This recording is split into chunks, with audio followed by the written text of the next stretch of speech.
আসসালামু আলাইকুম।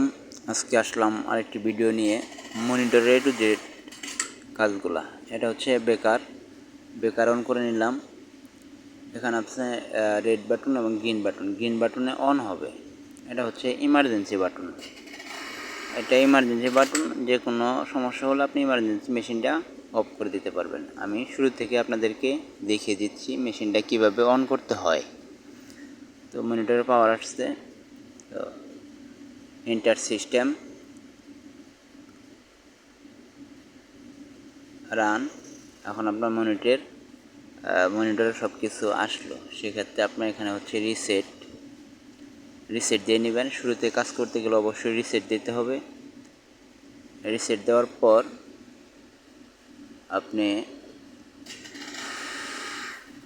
আপনারা দেখাচ্ছি যে ফাইল ডেনসিটি, এখানে হচ্ছে টেনশন, এগুলো হচ্ছে টেনশন 1 2 3 4 এভাবে অনেক আছে। যারা কাজ জানেন তারা বুঝবেন। 1 ফিনিশিং, 2 ফিনিশিং, 3 ফিনিশিং। তো সেক্ষেত্রে আপনি একে লুজ দিতে পারেন। আমি লুজ দিয়ে দেখাচ্ছি। তো তো আমি লুজ দিয়ে দেখাচ্ছি। তো যারা কাজ জানেন অবশ্যই এগুলা করবেন লুজ টাইট দেওয়ার ক্ষেত্রে। অবশ্যই আমার চ্যানেলটি সাবস্ক্রাইব করবেন। নতুন নতুন ভিডিও পেতে চাইলে আমাকে অবশ্যই লক করে জানাবেন কোন বিষয়ে ভিডিওগুলো জানতে চান। এখন হচ্ছে এখানে আপনার স্পিডেও সেম কাজ, 1 2 3 4 5 6 7 8 এভাবে অনেকগুলো কাজ। আমি এর আগের ভিডিওতে আপনাদের দেখিয়েছি কত কী কাজ করে। এখানে হাই স্পিড এবং লো স্পিড কোথায় কী কাজ করে আপনাদের দেখিয়েছি। এখানে হচ্ছে এম রুলার ওই বডি, আপনার density, speed, M ruler same কাজ। 1 finishing, 2 finishing, 3 finishing, 4 starting, 5 round, এভাবেই সেম কাজ। তো অবশ্যই আমার ভিডিওগুলো মনোযোগ সহকারে দেখবেন, ইনশাল্লাহ আশা করি শিখতে পারবেন। আজকে আপনাদের দেখাবো মনিটর A to Z কাজ। এখানে হচ্ছে আপনার আনহুক বা ফিডার পজিশন দূরে এবং কাছে রাখা। যেখান থেকে কাজ করবে সেখান থেকে দূরে এবং কাছে রাখা। এই যে আপনাদের দেখাচ্ছি, এই যে এখানে মার্ক করা আছে। এখান থেকে আপনার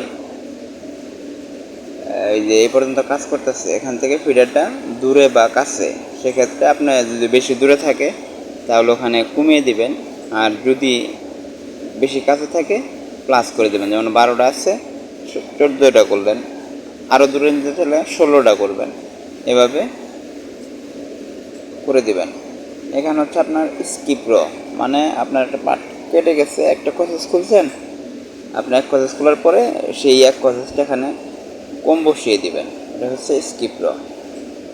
এখানে হচ্ছে আপনার রুলার পার্ট কেটে গেলে রুলার ওপেন করতে হয় এবং ক্লোজ করতে হয়। এখানে হচ্ছে রুলার পার্ট কেটে গেলে ওপেন এবং ক্লোজ করা লাগে। এটা হচ্ছে আপনার সিঙ্গেল পিস। একটা পার্ট নেমে মেশিন অটো বন্ধ হয়ে যাবে, সিঙ্গেল স্টপ লেখা থাকবে। তো একটা পার্ট দেখার জন্য সেটা আপনি এটা ব্যবহার করতে পারেন। এটা হচ্ছে আপনার পিস, আপনি সারাদিনে কত পিস পার্ট নামাবেন সেটা দেখার জন্য। এখানে 12 পিস দেওয়া আছে, আপনি 14 দিতে পারেন, 20 দিতে পারেন। আপনার যে কয় পিস মাল লাগবে সেটা আপনি বসিয়ে নেবেন। আশা করি ভিডিওগুলা বুঝতে পারতেছেন।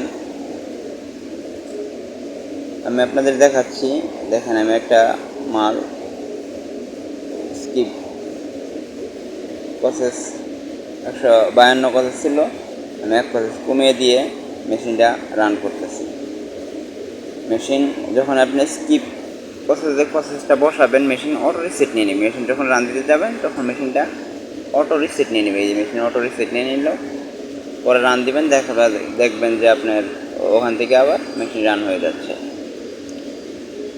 এখানে হচ্ছে ফাইল ম্যানেজার, এটা অবশ্যই খেয়াল করবেন। এখানে হচ্ছে ফাইল ম্যানেজার, আপনার কোন পার্ট লোড দিবেন এখান থেকে দিতে হবে।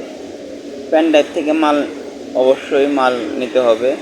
যেমন আপনাদেরকে আমি দেখাচ্ছি 25 স্টাইলের মালটা এক্সপোর্ট পেন ড্রাইভ থেকে আপনার মেশিনে যাবে। এক্সপোর্ট মানে পেন ড্রাইভ থেকে আপনার মেশিনে যাবে। এই মেশিনে মালটা সবগুলো এক্সপোর্ট যখন করবেন, যখন এই মালটা আমি এক্সপোর্ট চাপ দিলেই আপনার মেশিন থেকে মালটা পেন ড্রাইভে যাবে। এক্সপোর্ট কাজ কি, এক্সপোর্ট হতে হলে আপনার মনিটরের যে টেনশনটা আছে সেই টেনশনটা পেন ড্রাইভে চলে যাবে। এখন হচ্ছে সিটিংয়ে গিয়ে 3টা 6 4টা 6 আপনার ডেনসিটি সেট আপ, এটা হচ্ছে ডেনসিটি সেট আপ। ওগুলো পিছনে, এটা পিছনে সামনে, ডান সাইড বাম সাইড। আশা করি বুঝতে। এখানে হচ্ছে আপনার র্যাকিং, এটা হচ্ছে র্যাকিং ট্রান্সফার।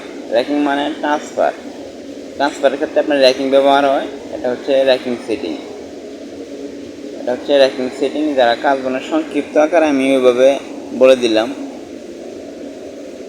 আশা করি বুঝতে পারতেছেন। এটা হচ্ছে আপনার কেরেজ টেস্ট, এটা হচ্ছে আপনার কেরেজ টেস্ট। আসলে শর্টকাট সময়ভাবে বোঝানো যায় না, যতটুকু পারছি ততটুকু আপনাদেরকে দেখাচ্ছি।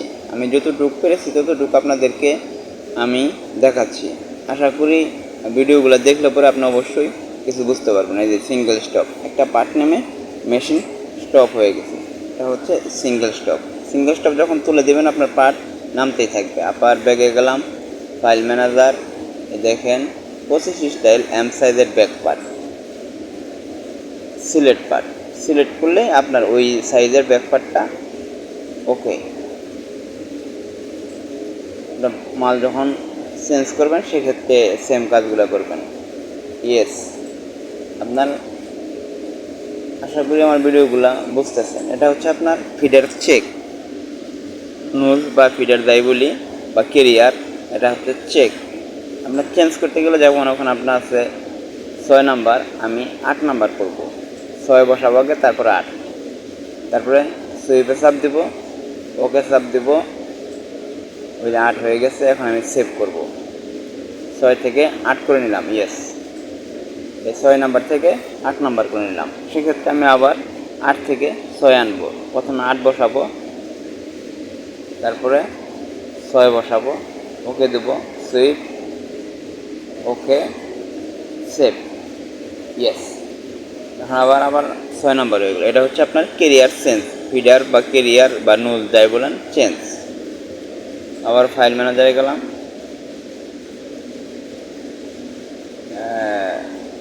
এই দেখেন প্যারাকপি, মালটা কীভাবে কপি করবেন। প্যারাকপি, এক পার্ট থেকে আরেক পার্টে কপি করে নেবেন। কীভাবে কপি করবেন, যেমন 25-এর MS থেকে আপনার ওই 25-এর যে কোনো সাইজ থেকে আপনার এখানে চাপ দিলেই সেটা কপি হয়ে যাবে। আশা করি বুঝতে পারছেন। এখানে আপনার বাম সাইড হচ্ছে মনিটর, যেটা আপনার টেনশন করা আছে। এখান থেকে একটা যে পার্ট থেকে আপনি ওই পাশে নেবেন সেটাকে কপি চাপ দিলেই কপি হয়ে যাবে।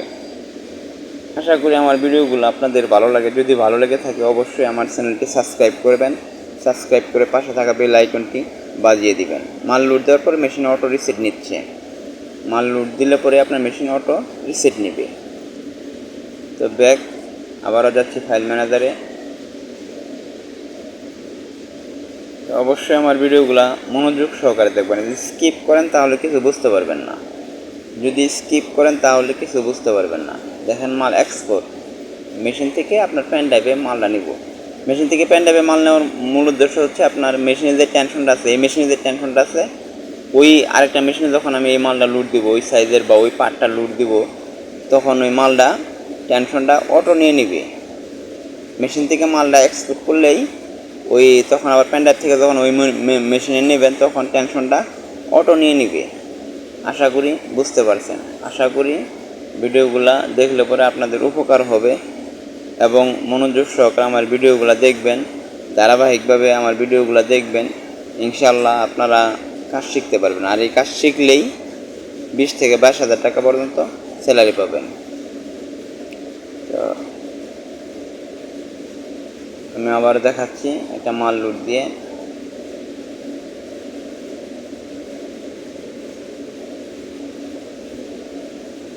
সবাই ভিডিওটি শেয়ার করে দিবেন। আরেক ভাই দেখলে হয়তো বা আপনি চাকরি করবেন না, আরেক ভাইয়ের উপকার হবে। আবার দেখাচ্ছি আপনাদের প্যারাকপি, কীভাবে কপি করেন। বাম সাইডে হচ্ছে আপনার মেশিন, এখান থেকে একটা পার্ট সিলেক্ট করলেন, সিলেক্ট করে রাইট সাইডে যে পার্টটা আপনি কপি করতে চান, যেমন স্লিপ বানিয়েছেন, এম সাইজের স্লিপ বানিয়েছেন, এল সাইজের স্লিপ প্যারা কপি করবেন, সেক্ষেত্রে ওই যে মাঝখানে চাপ দিলেই কপি হয়ে যাবে। এটা হচ্ছে আপনার সিলেক্ট করলেন, আপনার কোন পার্টে নেবেন, সেটা নেওয়ার পরে সিলেক্ট ইয়েস, ইনপুট নিটিং প্যারা ওকে, এই যে কপি সাকসেস, ওকে, আপনার পার্ট কপি হয়ে গেল।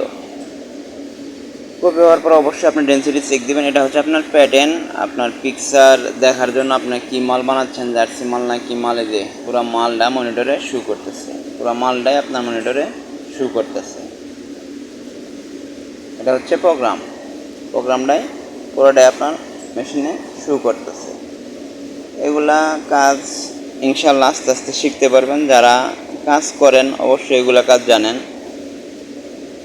এটা হচ্ছে আপনার ডেন্সিটি সেট আপ, আপনার ওই রগুলা এখানে বসানো যাবে। এখানেও কিছু কিছু কাজ আছে, এগুলা হয়তোবা আপনাদের দেখাতে অনেক সময় লাগবে আমার। ইনশাল্লাহ এই বিষয় নিয়েও আমি একদিন ভিডিও বানাবো। এখানে অনেক কাজ আছে, যে কাজগুলো আপনি করলে পরে প্রোগ্রামগুলা, ফিডারগুলা বা টেনশনগুলা, স্টিচগুলা আলাদা সেট আপ করা যায়।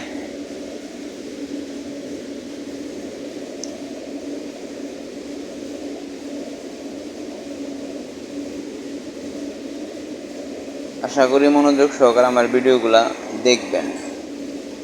দেখেন জাইনিস্টার মেশিনে এখানে আপনার একটা সেট আপ আছে, 3টা 6 3টা 8, ওই লেখার উপরে জাইনিস্টার লেখার উপরে 30 সেকেন্ড ধরে রাখলে পরে এই অপশনটা আসবে। তখন 3টা 6 3টা 8 আসার পরে এখানে যা যা চেঞ্জ করতে চান আপনি চেঞ্জ করতে পারবেন। এখান থেকে যা যা চেঞ্জ করতে চান চেঞ্জ করতে পারবেন। যদি আমার ভিডিওটি ভালো লাগে থাকে অবশ্যই শেয়ার করে দিবেন, অবশ্যই আমার চ্যানেলটি সাবস্ক্রাইব করবেন। ধন্যবাদ, আল্লাহ হাফেজ।